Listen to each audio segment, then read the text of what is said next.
L'ego n'est pas une entité en soi, mais une construction psychique.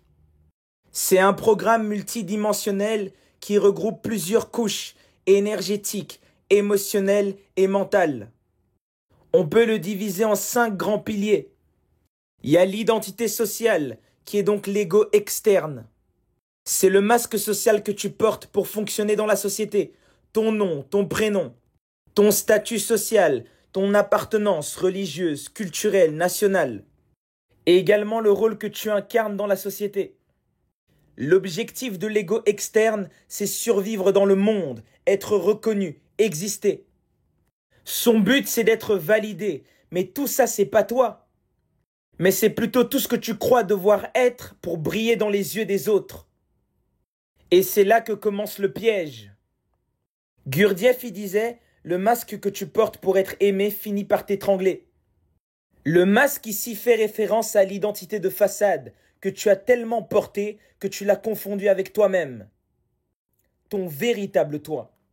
Tu as tellement joué le rôle pour être aimé, valorisé, validé que tu as oublié ton être intérieur, ta divinité. Et ce masque est renforcé par le besoin constant d'avoir l'approbation et la validation des autres. L'ego n'est pas ton ennemi, mais tant qu'il est inconscient, il devient un dictateur intérieur. Le deuxième pilier, c'est l'identité psychologique. C'est l'ego mental, l'histoire que tu te racontes à toi-même constamment. J'ai toujours été comme ça, je ne mérite pas mieux, je dois me battre pour prouver qui je suis. Cette voix intérieure te parle tout le temps, et souvent elle n'est pas de toi. C'est le passé, les blessures, les conditionnements. De Montréal, il disait, l'ego est la somme de nos pensées non maîtrisées qui se prennent pour des vérités. Le troisième pilier, c'est l'identité émotionnelle. L'ego se nourrit de vagues émotionnelles souvent basses. La peur, la jalousie, la culpabilité, la rancune, le besoin d'attention. Chaque émotion non digérée, non contrôlée devient une couche de l'ego. Et plus tu t'y attaches, plus elles deviennent ton caractère. Manly Pio lui disait, l'ego se définit par les émotions qu'il refuse de transcender. Le quatrième pilier, c'est le besoin de contrôle. Les gens trop possessifs, vous pensez que les gens vous appartiennent alors que rien du tout. L'ego ne supporte pas l'inconnu. Il veut tout maîtriser, les autres, l'avenir, ton image, ton évolution, même le spirituel, il veut tout maîtriser. Il va même jusqu'à prier et visualiser pour manipuler la réalité, sans même se demander si c'est en harmonie avec son âme. Eckhart Tolle disait, l'ego ne cherche pas la vérité, il cherche à renforcer sa sécurité. Mais la sécurité est une illusion. Dès l'instant où tu crois que tu es en sécurité, c'est là où tu es en danger.